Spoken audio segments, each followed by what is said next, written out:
Welcome to స్పీ news దండోరా. తుఫాను తీవ్రత దృష్ట్యా ఏపీ ప్రభుత్వం అప్రమత్తమైంది. ముఖ్యమంత్రి చంద్రబాబు అధికారులతో సమీక్షలు నిర్వహించారు. గాలులకు విద్యుత్ స్తంభాలు, వైర్లు తెగిపడే అవకాశం ఉండటంతో సరఫరా పునరుద్ధరణ కోసం 1000 ప్రత్యేక బృందాలతో 12,000 మంది సిబ్బందిని ప్రభుత్వం ప్రత్యేకంగా నియమించింది. ఎక్కడా ఎలాంటి ప్రమాదాలు జరగకుండా చూడాలని, ఎలాంటి ప్రాణ నష్టం సంభవించకుండా చూడాలని సీఎం చంద్రబాబు అధికారులను ఆదేశించారు. కేంద్రం నుంచి అవసరమైన సహాయ సహకారాలను అందిస్తామని ప్రధాని మోడీ హామీ ఇచ్చినట్లు ఆయన తెలిపారు. ప్రధాని కార్యాలయంతో సమన్వయ బాధ్యతను మంత్రి లోకేష్కు అప్పగించారు. ప్రభుత్వాలు ఓటు బ్యాంకు రాజకీయాల కోసం గన్ కల్చర్ వంటి అసాంఘిక కార్యకలాపాలను ప్రోత్సహించవద్దని ఎంపీ అరవింద్ ధర్మపురి సూచించారు. అమరుడైన కానిస్టేబుల్ ప్రమోద్ కుటుంబ సభ్యులను ఎంపీ అరవింద్ పరామర్శించారు. బాధిత కుటుంబానికి 2 లక్షల చెక్కును అందజేశారు. కానిస్టేబుల్ ప్రమోద్ పై రౌడీ షీటర్ రియాజ్ కత్తితో దాడి చేసి హత్య చేయడం బాధాకరమన్నారు. ఇటువంటి ఘటనలు పునరావృతం కాకుండా ప్రభుత్వం చర్యలు తీసుకోవాలన్నారు. ఈ ఘటన జరిగిన 4 రోజులకే హైదరాబాద్ శివారులో గోరక్షక్ సోను సింగ్ పై తుపాకీతో కాల్పులు జరిపారని గుర్తు చేశారు.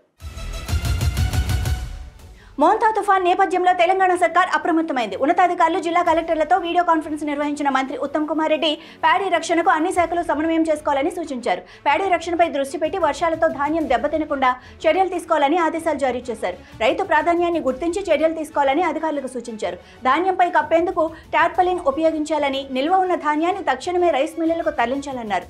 అత్యవసర పరిస్థితుల్లో తాను అందుబాటులో ఉంటానని మంత్రి ఉత్తమ్ భరోసా ఇచ్చారు.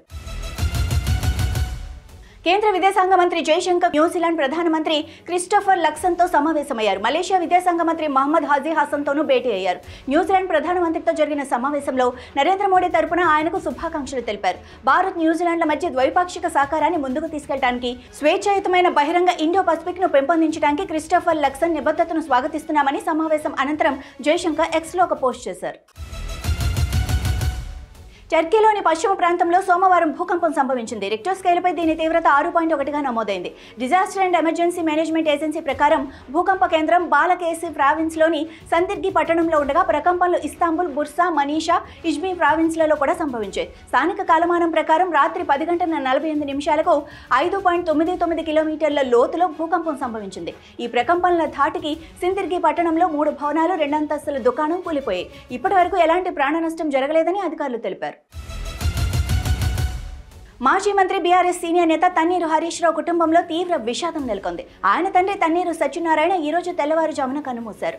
గత కొంతకాలంగా అనారోగ్యంతో బాధపడుతున్న ఆయన హైదరాబాద్లోని నివాసంలో తుది శ్వాస విడిచారు. ఈ వార్తతో బీఆర్ఎస్ శ్రేణుల్లో విషాదం నెలకొంది. సత్యనారాయణ పార్థివ దేహాన్ని హైదరాబాద్ కోకాపేటలోని క్వీన్స్ విల్లాస్లోని ఆయన స్వగృహంలో ఉంచారు. పార్టీ నాయకులు, కార్యకర్తలు, బంధుమిత్రులు పెద్ద సంఖ్యలో అక్కడికి చేరుకొని నివాళులర్పిస్తున్నారు.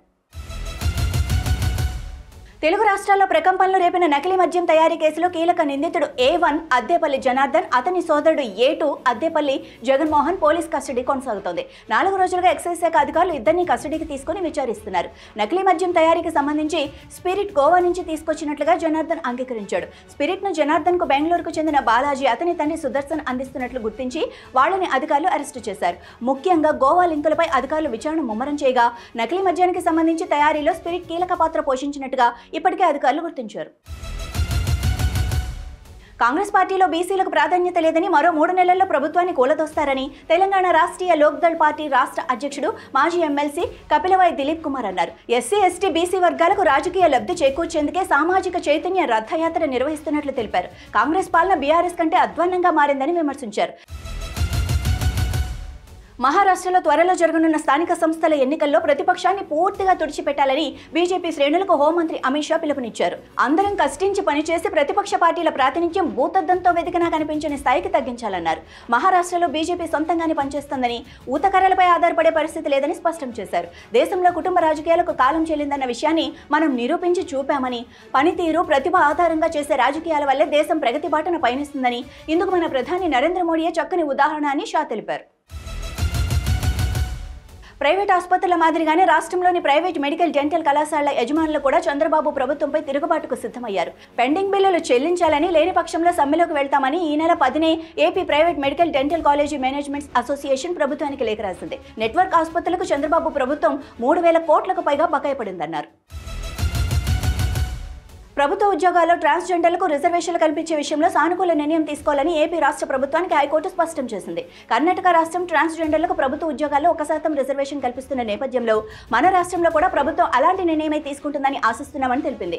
కర్ణాటక విధానాన్ని అధ్యయనం చేసి రిజర్వేషన్ కల్పనపై పూర్తి వివరాలను తమ ముందుంచాలని చెప్పింది. తదుపరి విచారణ 4 వారాలకు వాయిదా వేసింది. ఈ మేరకు న్యాయమూర్తులు జస్టిస్ భట్టు దేవానంద్, జస్టిస్ అవధానం, హరిహరనాథ శర్మ ధర్మాసనం సోమవారం ఉత్తర్వులు జారీ చేసింది. ఇవి ఇప్పటివరకున్న స్పెయిన్ న్యూస్ దండోరా. చూస్తూనే ఉండండి అభినవ్ భారత్.